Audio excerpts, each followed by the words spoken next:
OTT oleh KPK ke tersangka, maka detik itu juga Bu Mega memecat yang bersangkutan.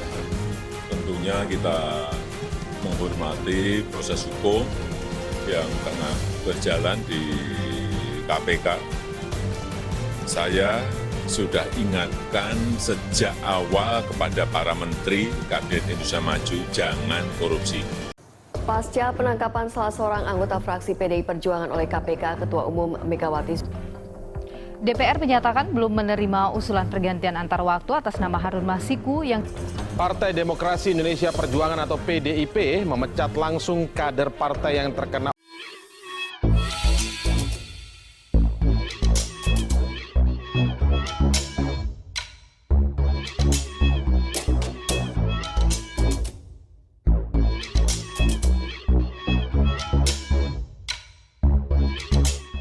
Tonton video ini sampai selesai agar Anda tidak gagal paham.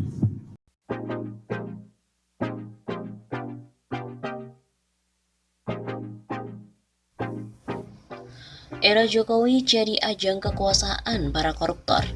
Di era Joko Widodo ini menjadi ajang kekuasaan para koruptor seperti kasus Jiwasraya, Bansos, Asabri, dan juga BPJS Ketenagakerjaan.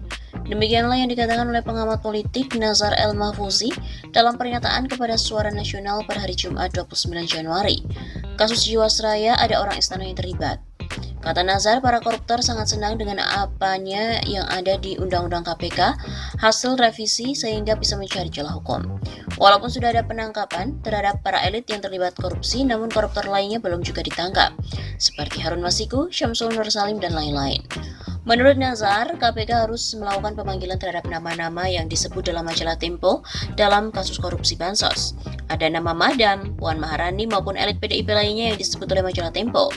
KPK pun harus segera memeriksa mereka. Ia mengatakan isu Taliban di KPK sengaja dihembuskan pihak-pihak yang terganggu korupsinya dibongkar lembaga anti rasuah ini. Penyidik senior KPK Novel Baswedan diserang isu Taliban, bagian dari upaya melemahkan penyidikan kasus korupsi. Nazar juga menyoroti Mahkamah Agung di era Jokowi yang memberikan pengurangan hukuman dan vonis bebas untuk para koruptor. MA memutus lepas Syafruddin Arsyad Temenggung, eks terdakwa korupsi SKL BLBI. MA juga memberikan putusan kasasi Idrus Marham. Menurut Nazar, indeks persepsi korupsi IPK Indonesia tahun 2020 turun ke peringkat 102, menunjukkan pemerintahan Jokowi ini buruk dalam pemberantasan korupsi. Narasi pemerintahan Jokowi berhasil dalam memberantas korupsi dibantah dengan IPK 2020 yang turun ke peringkat 102. Berdasarkan data KPK, jumlah penindakan mengalami penurunan drastis di sepanjang tahun 2020 lalu. Mulai dari penyidikan, penuntutan, sampai pada instrumen penting seperti tangkap tangan. Akan tetapi, penurunan ini dapat dimaklumi karena dapat menjadi perubahan hukuman, acara penindakan yang mengakibatkan penegakan hukum menjadi tumpul. Begitu pungkasnya.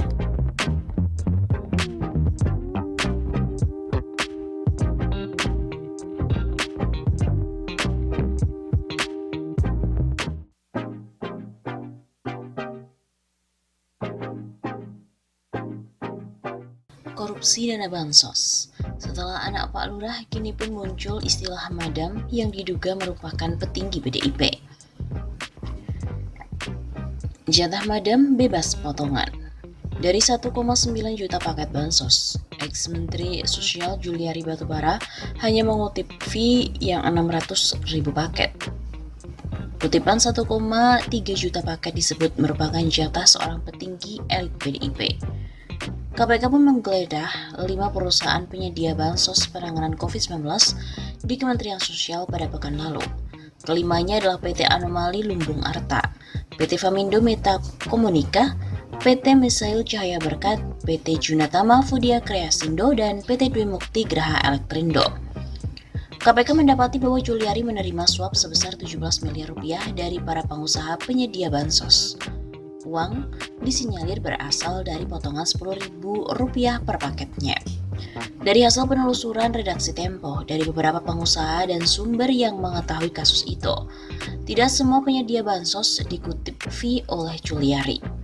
Dari total 1,9 juta paket dalam satu periode distribusi, lewat anak buahnya, Juliari diduga hanya mengutip fee untuk 600.000 paket. Sisanya sebanyak 1,3 juta paket lainnya disebut-sebut merupakan jatah anggota DPR Herman Heri dan Ihsan Yunus. Keduanya sama-sama dari PDIP, satu partai dengan Juliari. Dari jumlah paket tersebut, perusahaan yang terafiliasi dengan Herman mendapatkan kuota paling banyak, mencapai 1 juta paket. Sisanya menjadi jatah perusahaan yang terafiliasi dengan Ihsan. Bantuan sosial untuk wilayah Jakarta, Bogor, Depok, Tangerang, dan Bekasi ini didistribusikan sebanyak 12 kali selama April hingga Desember lalu. Total santunan sebanyak 2,28 juta paket dengan anggaran 6,8 triliun rupiah. Setiap periode disalurkan 1,9 juta paket bansos. Jatah buat Herman dan Ihsan tidak dipotong fee Rp10.000 per paket. Sumber lain juga menyebut jatah mereka tidak dipotong karena bagian dari Madam. Sebutan ini mengacu pada seorang petinggi elit PDIP. Cara mereka mengambil keuntungan berbeda dengan Juliari. Sekjen Hasto Kristianto membantah partainya terlibat kasus korupsi bansos tersebut.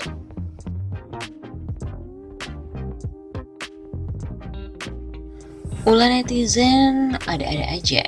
Kamis 21 Januari sore, lini masa Twitter dipenuhi dengan hashtag Madam Bansos. Hingga pukul 17.00 waktu Indonesia Barat, tercatat sudah ada 10.800 lebih cuitan terkait Madam Bansos. Madam Bansos merupakan judul yang diambil koran Tempo edisi 19 Januari. Berjudul Jatah Madam Bebas Potongan. Pendakwa Ustadz Tengku Zulkarnain juga ikut berkomentar terkait tagar Madam Bansos itu. Deklarator kami, Koalisi Aksi Menyelamatkan Indonesia, awalnya menyebut anak lurah hingga Madam dalam kasus dugaan korupsi bansos. Kasus bansos kemarin kalau anak lurah semua orang sudah tahu siapa, tapi kalau Madam siapa ayo? Tak jelas siapa yang dimaksud anak Pak Lurah dan Madam oleh Tengku Zul. Dia yang meminta KPK membongkar kasus yang melibatkan keduanya. Berani nggak KPK dan tangkap anak lurah serta Madam jika memang terlibat? Berani? Di unggahan lainnya, ia juga menyinggung para pemegang kekuasaan di Indonesia untuk menjalankan amanah sebaik-baiknya. Di unggahan terbaru, ulama kelahiran Kota Medan itu menyindir para pembesar negara yang melakukan tindakan korupsi. Ya Allah, jika ada para pembesar negara ini yang mengaling uang rakyat dan mengkhianati amanah, berilah hidayah agar mereka taubat sebelum mati. Jika para koruptor itu tak tobat atau mendapatkan hidayah, Tengku Zul mendoakan mereka mendapat azab.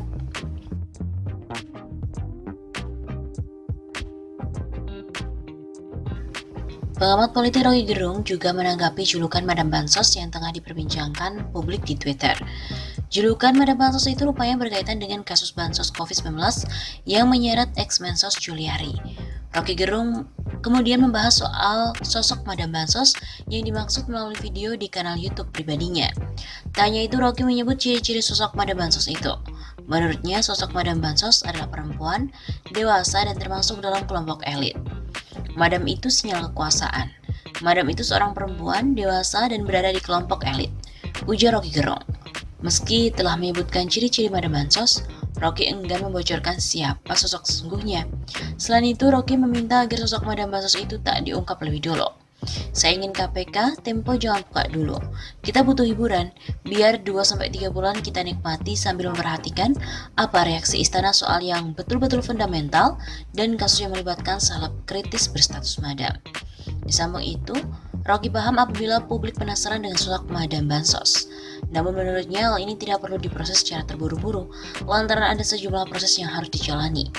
Sebelumnya, RG juga sempat mengucapkan selamat ke PDIP karena mengumpulkan medali koruptor terbanyak.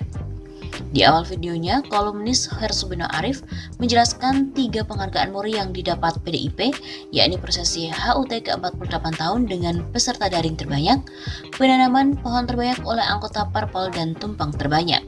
Selain itu, Hersubino turut menyebutkan usulan menarik dari publik tentang penambahan rekor bagi PDIP.